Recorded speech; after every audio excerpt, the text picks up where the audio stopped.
Welcome, everybody, to the Secrets About Men Summit. What men wish you knew, but will never tell you. I'm Suzanne Oshima, and I'm a matchmaker and dating coach at Dream Bachelor and Bachelorette, and I'm also the founder of Single and Stilettos. I am so excited today because today we have one of my favorite special guests, and that's Jonathan Aslay. And he is going to tell you ladies if men are really intimidated by strong, independent women. And I know this is a hot topic because I have a lot of strong, independent women out there, and I used to think this too. So before Jonathan gives us the truth about this question, I would love to tell you a little bit about Jonathan. So Jonathan is known as America's leading midlife dating and relationship coach. Jonathan Aslay is a defender and protector of women's hearts around the world. He helps women transform from attracting Mr. Wrong into finding their Mr. Right. Jonathan is a successful entrepreneur, coach, speaker, and author of Unlocking the Male Mind, Finding Love Online, and Why Men Pull Away, 3 Ways to Keep Him Close. Jonathan is like a guy spy to the male mind who truly understands the way a single or divorced man thinks and acts. He's a master at helping women recognize and distinguish the difference between men who are emotionally unavailable from those who are truly ready for love. So welcome, Jonathan. I'm so excited that you're here. Oh, I'm so excited to be here. You know, when I knew we were doing this call, I'm like, yay, I love talking to Suzanne. I want to do this more often with you. I know. We have great chemistry and interviews, and we always come up with great content, and we always give the ladies great tips. And today is not going to be any exception. So let's jump into it. So Jonathan, first of all, answer this question. Are men really intimidated by strong, independent women? Oh my God, stay away, that we don't like them. Exactly. I mean, you know, it's so, that question in and of itself makes me want to just go boom, you know, because no, we're not intimidated by strong, you know, independent women. And because let's face it, what's both attractive to women, you know, is the same that is attractive to men. We're attracted to confidence, and the concept of being strong and independent means that you're self-reliant, you're self-contained, you have that self-confidence. So it's actually a very attractive trait that we men definitely are, you know, would like to have in our mate, is someone who exudes that kind of confidence and whatnot. Why this subject is so prevalent and why this comes up, I believe, is that oftentimes strong, you know, confident women say that they want some man stronger than themselves because they've had men in the past that maybe crumbled, if you will, within the relationship. But, you know, if we peel the onion of what maybe has happened within that relationship, you might find that that strong, independent woman didn't make time for the relationship. She didn't make time for her guy. She was overbearing. She was that alpha person that was dominant and controlling and treated the relationship with contempt. And I'm using these terms because these are the same traits that are associated with alpha males, you know, that they want to dominate the relationship or they want to control it. So it's not that we're intimidated by it, we're turned off by behavior that is associated with that dominance that makes someone rise in their professional life, doesn't equate necessarily in their personal life in the same degree. So that's where the disconnect is, because it's not like our penises fall off because someone's strong and independent, you know, or let's add that they make more money. You know, I have significant number of clients that are in the top 2% of income earners. And so, you know, I believe in the United States, I think if you make over $250,000 a year, you're in the 1 or 2% range. Right. And 80% of Americans make less than $100,000 a year. So chances are, if you're highly successful, even the pool in and of itself is going to be, 80% of the men are not going to be at your same range. So we oftentimes associate how much money someone makes to their independence and their strength, if you will.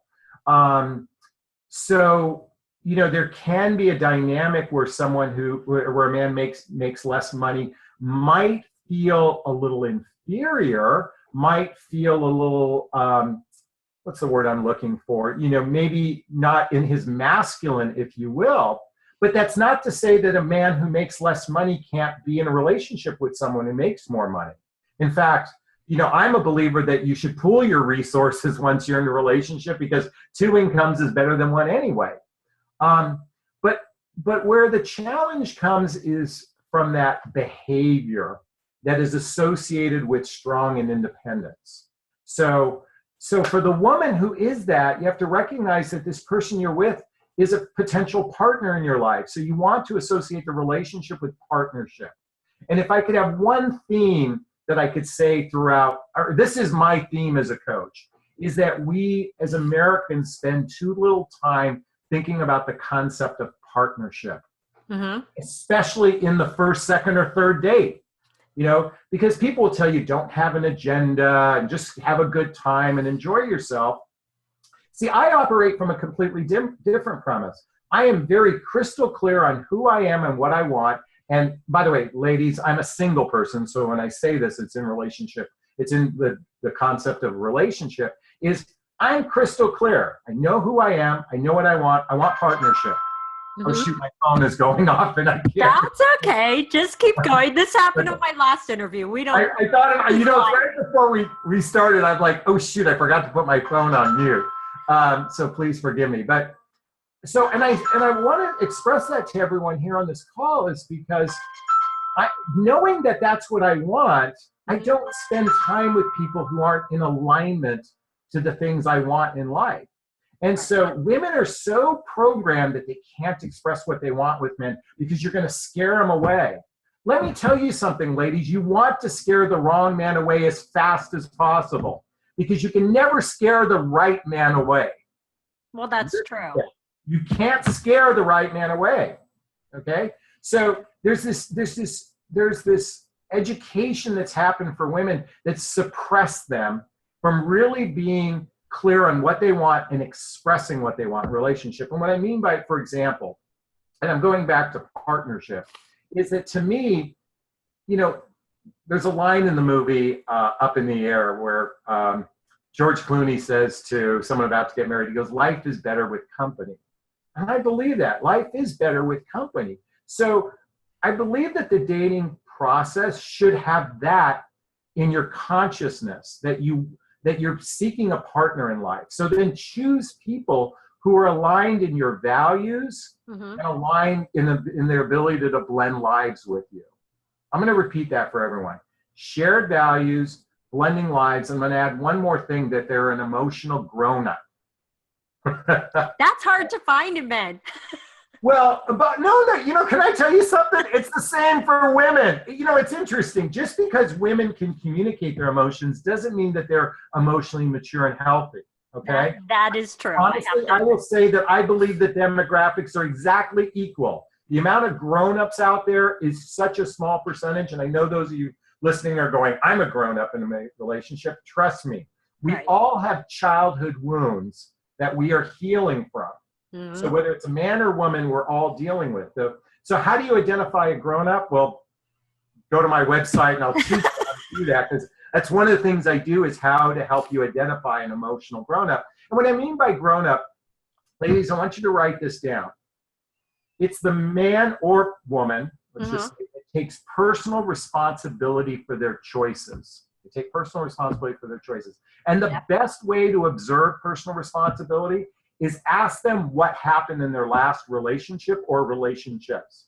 If there's a pattern for that man who's always blaming the woman consistently, trust me, that's a person that doesn't take personal responsibility for what happened. And I promise you, whatever his past experience is, it's going to happen with you again. I can almost virtually guarantee it. And by the way, and I say that for those of you listening, if a man asks you a question, what happened to your last relationship? And if every guy was a dog and he was a pig and he was a liar and a cheater, I would run away from you as fast as I can, because that tells me you don't take personal responsibility in your choices. That is true, because the this is what people always forget, men or women, it doesn't matter, is if it keeps happening and again, the common denominator is actually not the men or the women. It's the woman who is in that all those different relationships. Yeah. That's the common denominator. See, when you point a finger at someone, there's three pointing back at you. That's true. A finger, it's like, no, there's three pointing back at you. Well, and also what I always tell my clients is you're 50% of the relationship. You can point the finger at his responsibilities, but you were also taking part in that relationship. So Exactly. what part did you play in it? Because he didn't operate on his own. Yeah, so, and if you accepted his behavior, then you're just a participant as well. Right. I want to shift back, though, to this concept of partnership and why, and chances are those who are watching this are strong, independent, successful women, is that I know by the way, my demographics is midlife. So that's for people after baby making years and before retirement. So if you're 42 and 69 listening to me, you're in the right place, okay? And what's so unique about our age demographic is that there's no role models for what a union looks like at this age. In other words, what does it look like when a 45-year-old meets a 52-year-old and they start a relationship? Because we've been so conditioned to what a relationship is supposed to look like in our 20s and 30s. Right. So much of the dating advice out there for the 20 and 30 demographic doesn't apply for our age bracket. You have to view this completely different. And why this is so unique is that, first off, 75% of people who are 45 and single and looking for love are divorced, okay? And by the way, that is probably even a low number. It could even be higher. So divorce brings in its own sense of, issues and problems and entanglements, and we always call it baggage or luggage, right? Right. So we come to the table at midlife with our stuff, okay? And most of us, and by the way, most of us, by the time we hit 50, whether man or woman, we become very set in our ways. It's one of the reasons why women are so darn frustrated with men, because they're constantly trying to change the guy from being set in his ways. And, once we get there, we're not going to change too much. So you have to accept us for who we are. But where I'm going with this about partnership is really having a clear direction on what you want in your life. And so rather than dating with the hopes of, like, God, if we like each other enough in a few years, we might live together, whatnot, be clear that's what you want in your life, whether it's living together, getting married. And what does partnership look like? Is it a division of labor? Is it pooling resources together? Because quite frankly, the main purpose of marriage throughout history, besides procreation, was pooling resources. But nowadays, we're so fixed on saying, well, you've got yours and I've got mine. And that's why there's no we happening. There's you and a me, but there's no we happening. Right. So I want to plant in everyone's consciousness this concept of viewing dating and relationships going forward with the thought process of having partnership on your mind. Sorry, I've been rambling, so please forgive me. No, that's okay. No, I think that's a really, really good point. It shouldn't be you or him. It should be we, and thinking how to work together. Because I think, in this day and age of being strong, independent women, and as we get later into life, into our 40s and 50s, is that we're so conditioned to operate on our own. So sometimes it's harder for us to operate in that we sense, right? Well, exactly. And so, in fact, I was talking to a client today and she's like, I don't want to get married. And I'm like, okay, then you're just going to have a series of endless relationships that are going to go from one to another to another. Is that what you really want? Because ultimately people, here's the deal. And again, for those listening, you may not like this aspect, but I fully believe in partnership. I believe in coupling. And the goal of dating is to get there and to figure out as quickly as possible if you're right for each other or not. Right. So, like when I go on a date, I throw my shit on the table and I say, this is what I want. Tell me what you want. If we're on the same page and we're attracted to each other, then let's go for it. We don't need to go through this bullshit process of, spending all this time figuring out these things. We can just get right to it. And if we're in agreement, then we move forward. Right. Can I share something with you? I know it's a little off subject, but I was talking to a client today and I was bringing up the 50 Shades of Grey movie. Uh-huh. A lot of people, they have their indifference or, about the book or the movie or whatnot. But what was so interesting is when they both agreed that they were attracted to each other, he pulled out a contract. This is what I want. Mm-hmm. And he goes, I'm going to give it to you. You read it and tell me what you like and what you don't like. And then she came back and said, well, this is what I want. And then they decided to be together. Right. And it's so interesting to me that today's daters don't express what they want in a relationship. And by the way, ladies, I'm not going to here to give you a laundry list of what that should look like, because each individual is going to have their own desire of what they want a relationship to look like. But I want to tell you, be crystal clear on what a relationship looks like for you.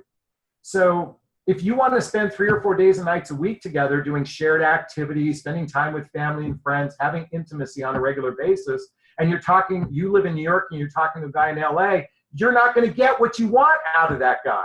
It just ain't going to happen. Right. So choose people that fit what your lifestyle looks like, what you want that relationship to look like. That is very important, because I think all too often that people get blinded by chemistry, or that he's so hot and he looks good on paper, but then they forget about the core things that they're looking for in a person that they would want to be their partner, right? I'm doing a call tonight called The 3 Heartbreaking Mistakes Women Make in Relationship, and I will tell you that the illusion of chemistry is probably it's number 2 on my list, but it contributes to most of the frustration in dating. Either there's no chemistry with a great guy, or there's so much chemistry with the wrong guy that you have to spend 2.5 years detoxing after the breakup. So it's 2.5 years after the breakup to detox from this guy, and you just wasted some of your best years of your life. Right. I was listening to Abraham Hicks, and she was saying, if there's intense chemistry on the first date, run as fast as you can. And that's so counterintuitive, because we feel like, oh my God, we met our soulmate. We have this intense chemistry. We're so right for each other. Well, if you act on that, and for those of you that have been bitten by that bug before, you know that chemistry is not an indicator of relationship success. So how can a woman... Intense chemistry, I should say. Well, and let's talk about this in terms of the strong, independent woman, because I find that a lot of strong, independent women are attracted to that. They always tell me this, I want an alpha male, and I know you've heard this before. And they think that that's where they're going to have the most chemistry, and that's what they're attracted to, and they just can't date that beta male. So can you talk more in terms of that? I'm currently working with a client who's a Madison Avenue ad exec, highly successful, and she's beaten her head up against those alpha males for so many years that she goes, you know what, Jonathan? Alpha males are assholes, they're jerks, and they're liars and cheaters and blah, blah, blah, blah, blah, whatever they are. So he goes, you know what? As much as I'm attracted to that, I want to connect with someone's heart. That's way more important to me, to connect with a true good soul. So just because I'm strong and independent doesn't mean I need someone more stronger and independent to me so I can submit, or I can go into my feminine, Ladies, you can go in and out of your feminine whenever you want. You can snap your fingers and do it if you want, okay? You don't need someone to make you go into your feminine. You just do it, okay? So this client and I have been working together, and we agreed that what she really wants is a good guy with balls. Yeah. Good guy with balls. And what I mean by balls is he can pay his own bills. He picks up, I was going to say he picks up trash on the street. In other words, he cares about the environment. He cares about humanity. He cares about people. If there's someone who needs help across the street, he's willing to go help that person. That's a good guy with balls. Right. And in relationship, a good guy with balls is he's going to set proper boundaries.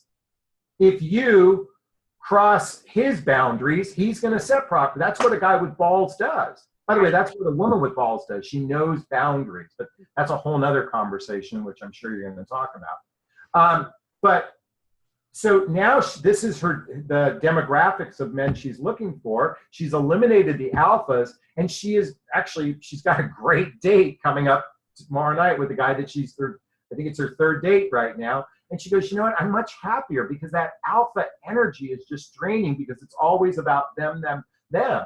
Right. And plus, I'm sure they probably butt heads. And so then she's exhausted. Yeah, exactly. So, I wrote a blog about strong, confident, independent women. Is their ideal guy is what I call a blender.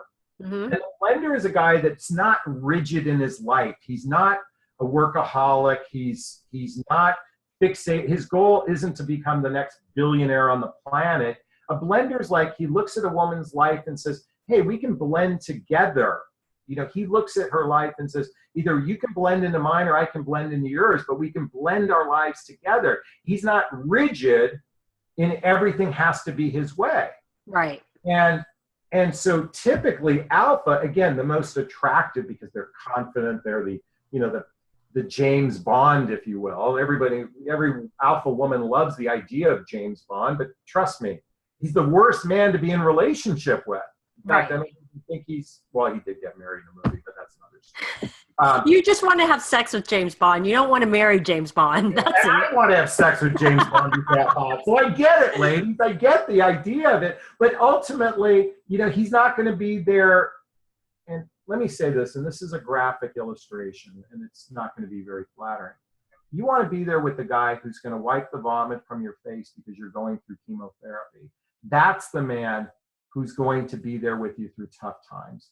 We so over-focus on good times that we forget that real love is about being there in the not so good times. And that is true. Choose character, choose wisely and choose based on character. And if you need help with that, that's where my coaching comes in. I help you identify those kind of guys. I've even created a workbook around that, so I can definitely help you identify the men with character. Because, chemistry is fleeting, and my parents are celebrating 65 years of marriage this month. Aww. Not that I want to think about it, because if they do have sex, I don't want to know about it. But I highly doubt they've been having a lot of sex in the last 20 years. What mattered most is that they're there for each other. Exactly. And so emphasize partnership. No, and that's so true. And that example you used was very graphic, but why I like that you used that graphic example? Because I think we need to think in terms of, if that were to happen to us, will that man be there to do that for us? Because we all think in terms of, oh, this is so much fun, I want to have children with him, or I want to go into my golden years. But you need to think about the tough times. Is that guy really going to be there during the tough times? Because that's what really counts. And I will tell you, even for myself, I was dating a guy about 10 years ago, and we hadn't been dating that long, but we were dating, and I had to actually go in for surgery for something, but I didn't feel comfortable telling him what it was about the surgery because it was a female thing. And so I felt very uncomfortable. Well, it turns out he ended up calling and texting me the night I was having surgery, and of course I didn't return his calls or text. And so then I had to come clean because he's like, what happened? And this guy was like, I wish you told me, I want to be there for you, blah, blah, blah. And I was going out to California to visit my family. And he goes, no, I'm going to call you.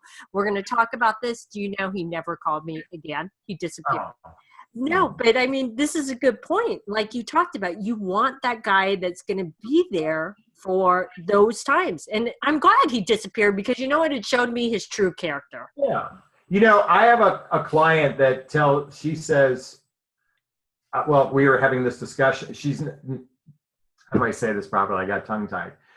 Before she gets really too serious with a guy, she likes to go on a vacation with him, and someplace that's kind of complicated.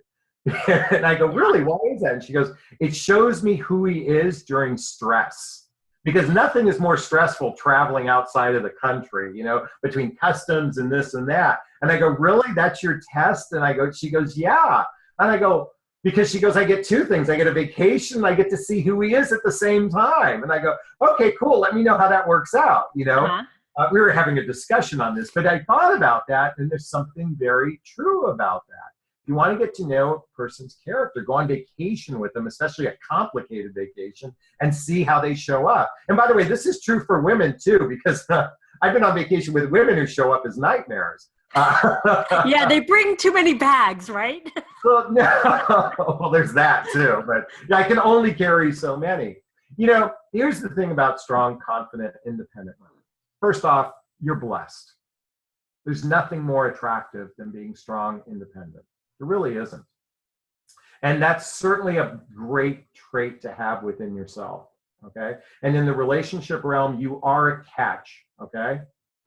So, and for those that don't feel that they're that way, start embodying those feelings. Even if you don't feel it, fake it till you make it. Start feeling that confidence and independence within yourself.